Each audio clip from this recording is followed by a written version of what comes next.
Welcome to Sweet Life Beat Life. We hope this video helps.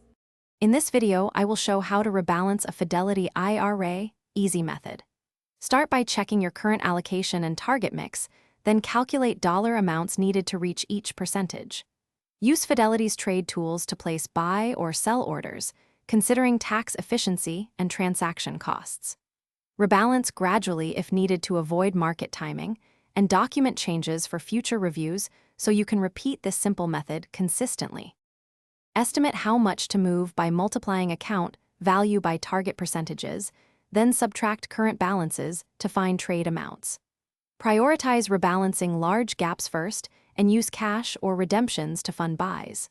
Consider commission-free trades and fractional shares to get closer to targets and avoid tiny adjustments that increase trading frequency. Finally, save a simple spreadsheet or screenshot for reference at your next check. If you're finding this helpful, please subscribe and like to support the channel. Quick recommendation: pick up the new Kindle Paperwhite for distraction-free reading while you let orders process, with great battery life and easy-to-read display for checking investment notes. I find it handy for reviewing strategy guides away from my desk.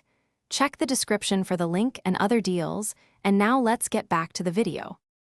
Place trades during normal market hours and use market or limit orders depending on price sensitivity. If you have multiple accounts, decide whether to rebalance across accounts or within each account to simplify record keeping. Watch for wash sale rules in taxable accounts and prefer Roth or traditional IRAs for tax-free adjustments. Finally, maintain a routine review cadence so your allocation stays aligned without emotional decision-making. Thanks for watching. Consider subscribing if we helped you.